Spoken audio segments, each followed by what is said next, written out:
Young tiger NTR ప్రస్తుతం కొరటాల శివ దర్శకత్వంలో దేవరా సినిమాని కంప్లీట్ చేసే పనిలో ఉన్నారు.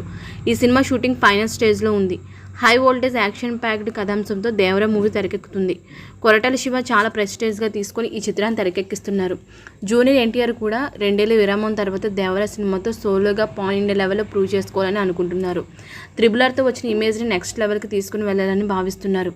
అందుకే కథల ఎంపికలో కూడా ఎన్టీఆర్ చాలా ఎక్కువ ఫోకస్ చేస్తున్నారు. యూనివర్స్ అపీల్ ఉన్న కథలకు మొదటి ప్రాధాన్యత ఇస్తున్నారు. ఏ దర్శకులు చెప్పినా జూనియర్ ఎన్టీఆర్ కథలు అయితే వింటున్నారు.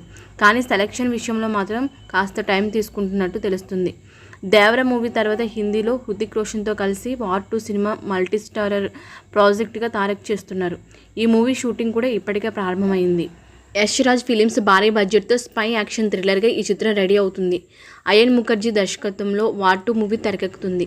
దీని తర్వాత ప్రశాంత్ నీల్ దర్శకత్వంలో డ్రాగన్ సినిమాని జూనియర్ ఎన్టీఆర్ సెట్స్ పైకి తీసుకుని వెళ్ళనున్నారు. ఇప్పటికే ప్రశాంత్ నీల్ ఈ మూవీ పైన వర్క్ చేస్తున్నారు. Pre production work, casting, selection అన్నీ జరుగుతున్నట్లు సమాచారం. ఆగస్టు లేదా సెప్టెంబర్ నుంచి dragon movie regular shooting start అయ్యే అవకాశాలు ఉన్నాయంట. ఇది ఇలా ఉంటే జూనియర్ ఎన్టీఆర్ రీసెంట్గా హాయ్ నాన్న ఫేమ్ సౌరవ్ చెప్పిన కథ విన్నారంట. ఈ కథ ఆయనకి నచ్చిందని, వైరే ఎంటర్టైన్మెంట్స్ మూవీని నిర్మించడానికి సిద్ధమైందని ప్రచారం నడిచింది. అయితే దీనిపై ఎలాంటి అఫీషియల్ ప్రకటన రాలేదు. దీంతో ఇందులో వాస్తవం ఎంత అనేది క్లారిటీ లేదు.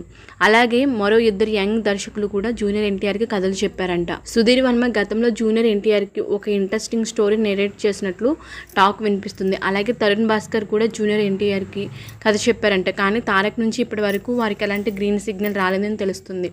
జూనియర్ ఎన్టీఆర్ యంగ్ దర్శకులతో సినిమాలు చేయడం విషయంలో 1కి 2 సార్లు ఆలోచిస్తున్నారంట. ప్రస్తుతం junior NTR pan India market పైన ఫోకస్ పెట్టారు. బాలీవుడ్లో కూడా కమర్షియల్ హీరోగా నిలబడాలని గట్టిగా ప్రయత్నం చేస్తున్నారు. ఈ నేపథ్యంలో యంగ్ దర్శకులతో కంటే సక్సెస్ఫుల్ దర్శకులతోనే వెళ్ళడం బెటర్ అనే ఆలోచనలతో ఉన్నాడనే అభిప్రాయం వ్యక్తమవుతుంది.